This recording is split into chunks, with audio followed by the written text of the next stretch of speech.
I guess I want to talk to you guys about how I got into Yandere's, per se.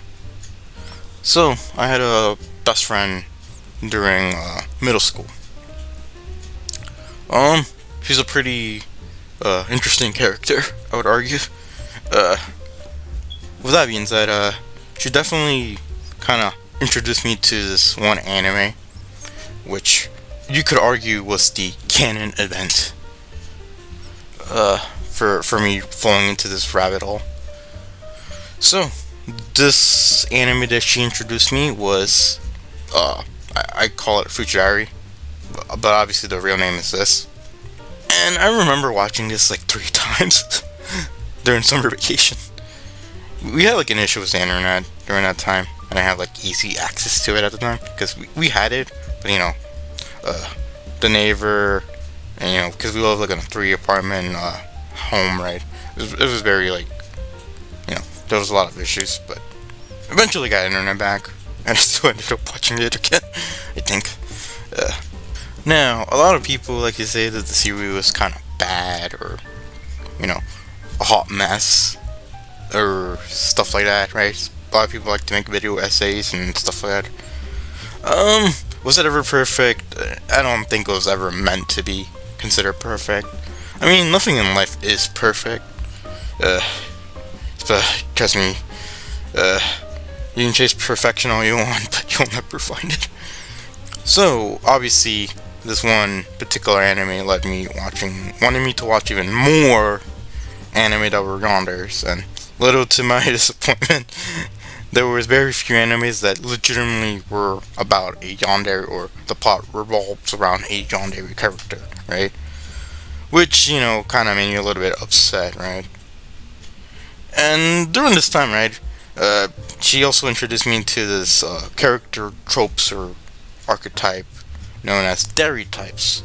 If you're in the anime community, you commonly know them as, Dandere, Yandere, Tsundere, and etc., right? And obviously the term Yandere was pretty new to me because, even after watching Future Diary, I didn't know what Yandere was.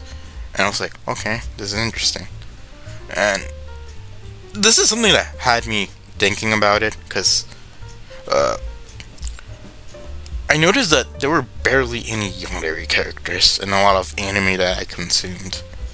I don't know how to explain it. It's like, you find it kind of a bit weird that this is supposed to be like an important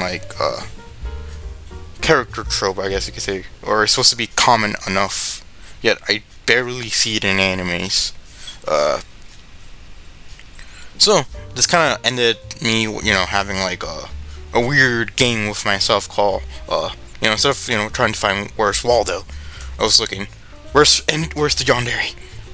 And what a lot of people don't know is I was an extreme, movie, TV show, cartoon junkie. Like, back then it was pretty hard to watch what you want to watch. Even if you had the money and resources, it was still pretty much awful because you would have to catch most of it by TV, and otherwise known as cable, which was not perfect because you would pay like $60 to $80 a month only for you to want to watch a TV show, but you have to be at home to watch it, and if you wanted to record it, that would be a good monthly charge on top of that. So I would have to go running back home trying to watch it all the time. So in anime, a lot of people know the term yandere, and a lot of people don't like it or think it's kind of weird and don't think much of it. And and it's like, well, American cartoons don't really have it. Today I have to say is, think again. You guys are all wrong. You'd be surprised how many yandere characters are in American cartoons, or cartoons that were shown in Cartoon Network or Nickelodeon, Disney. You'd be surprised, surprisingly enough. We just never really label these characters yandere. We kind of just stuck with being weird or creepy, right? And so I guess I can just give you a really good example of it, right? In Chowder, there's this character called Panini, I think it was. She was really down bad for Chowder. Like, pretty much every episode was her going up to Chowder saying that she wanted his fucking babies. That's wild. Oh, then there's Fairly Godparents. Ooh, I remember that Tootsie definitely was psychotic for Timmy. I think there was even a whole episode dedicated to like where one of Timmy's crush unironically became Yandere for one episode.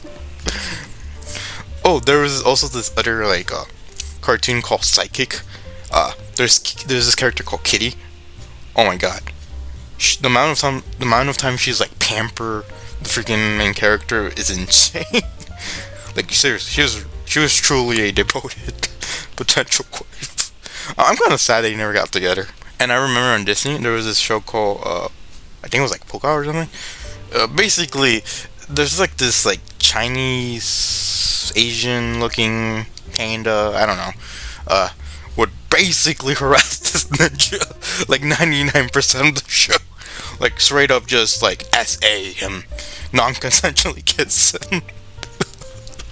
Oh my god. And you know, me being an extreme cartoon junkie and TV shows, I would also watch like live action stuff. I would watch like Drake and Josh, iCarly, Victoria, Zoe 101, stuff like that.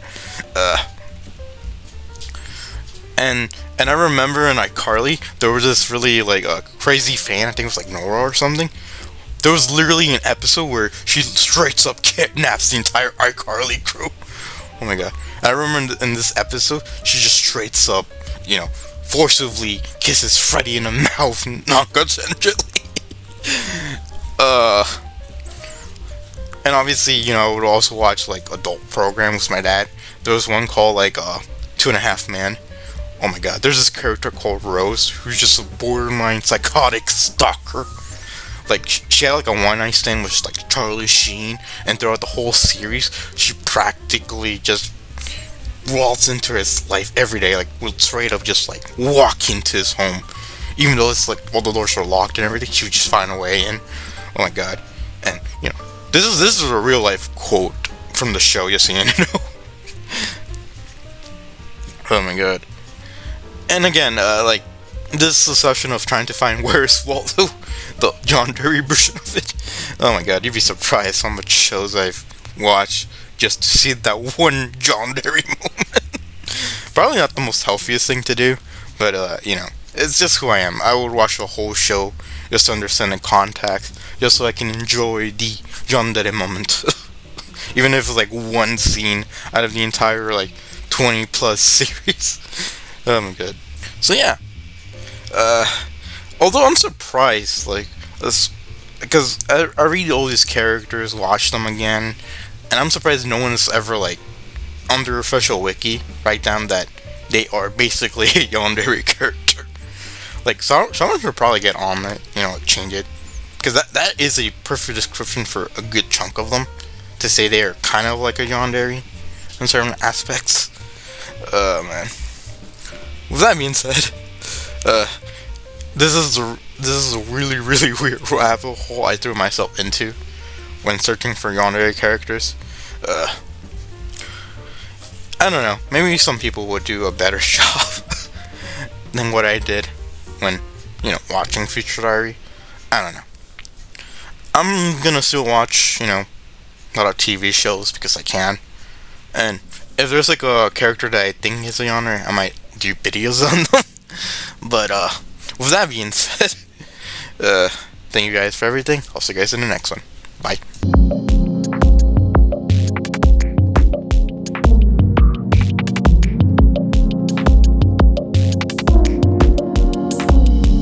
Oh my god, I can't believe people are actually watching this. Why are people watching this? Why? Let me out! Let me out!